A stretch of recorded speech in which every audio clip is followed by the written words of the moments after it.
Assalamualaikum warahmatullahi wabarakatuh. Perkenalkan, nama saya Adi Akhir Abdullah, NPM 184 11044 dari kelas manajemen 18D. Di sini saya akan mempresentasikan prinsip-prinsip manajemen risiko. Sebelumnya, apa itu risiko? Risiko adalah bahaya, akibat, atau konsekuensi yang dapat terjadi akibat sebuah proses yang sedang berlangsung atau kejadian yang akan datang. Yang selanjutnya, pengertian risiko. Menurut Otoritas Jasa Keuangan tahun 2016, risiko adalah potensi kerugian akibat terjadinya suatu peristiwa tertentu. Yang selanjutnya ada prinsip manajemen risiko. Ada beberapa hal penting dari prinsip manajemen risiko. Yang pertama, risiko ada di mana-mana. Yang kedua, risiko adalah ancaman dan peluang. Yang ketiga, risiko adalah kombinasi dari budaya dan peluang. Yang keempat, risiko diciptakan berbeda-beda. Dan yang kelima, risiko dapat diputar. Yang selanjutnya, risiko dan hasil imbalan. Jadi maksudnya, risiko dan hasil imbalan itu semakin tinggi tingkat risiko, semakin tinggi juga tingkat peluang keuntungan. Begitu juga sebaliknya, semakin rendah tingkat risiko, semakin rendah juga tingkat keuntungan. Yang selanjutnya, risiko dan ketidakpastian. Yang pertama, ketidakpastian menurut Rustam tahun 2017. Mengacu pada pengertian risiko yang tidak diperkirakan, sedangkan risiko mengacu pada risiko bisa diperkirakan. Yang kedua, subjek risiko memiliki ukuran kuantitas, diketahui tingkat probabilitas kejadiannya, dan ada data pendukung mengenai kemungkinan kejadiannya. Yang selanjutnya, prinsip-prinsip identifikasi risiko. Ada 3 prinsip-prinsip identifikasi risiko. Yang pertama, pemahaman tentang adanya risiko. Yang kedua, pengetahuan sifat-sifat risiko atau frekuensi. Dan yang ketiga, dampak risiko terhadap kelangsungan usaha atau tingkat kegawatan risiko, dan menentukan prioritas risiko tersebut. Manfaat daftar kerugian potensial. Yang pertama, mengingatkan manajemen risiko mengenai kerugian yang dapat menimpa bisnisnya. Yang kedua, sebagai dasar penentuan teknik menanggulangi risiko.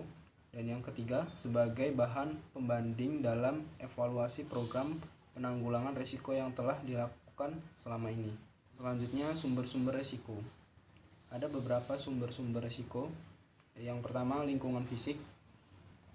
Dan yang kedua, lingkungan sosial. Ketiga, lingkungan politik. Keempat, lingkungan legal. Kelima, lingkungan operasional. Dan yang keenam, lingkungan ekonomi.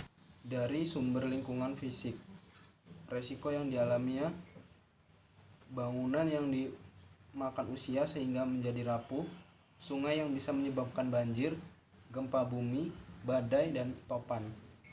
Yang kedua, sumber risiko dari lingkungan sosial, antara lain kerusuhan sosial, demonstrasi, konflik dengan masyarakat lokal, pemogokan pegawai, pencurian, dan perampokan. Yang ketiga, lingkungan politik, antara lain perubahan perundangan, perubahan peraturan, konflik antar negara yang menyebabkan boikot produk.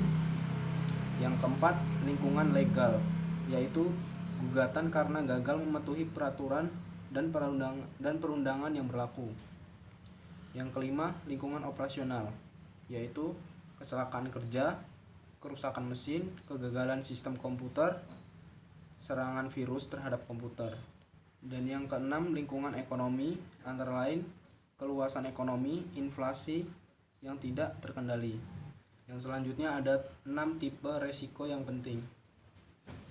Yang pertama, risiko komoditas, yaitu harga komoditas yang jatuh padahal perusahaan memegang komoditas tersebut. Yang kedua, risiko cuaca yang tidak menguntungkan sehingga mengacaukan panen dan kemudian menurunkan volume pertanian yang dikirimkan oleh perusahaan. Yang ketiga, prinsip counterplay. Counterplay, perusahaan gagal memenuhi kontraknya terhadap perusahaan. Yang keempat, risiko lingkungan. Perusahaan menghadapi tuntutan hukum karena perusahaan dituduh merusak lingkungan. Yang kelima, risiko persediaan, yaitu persediaan yang dipegang mengalami kerusakan. Dan yang terakhir, risiko kredit. Counterpart gagal bayar kepada perusahaan. Itu saja presentasi dari saya. Wassalamualaikum warahmatullahi wabarakatuh.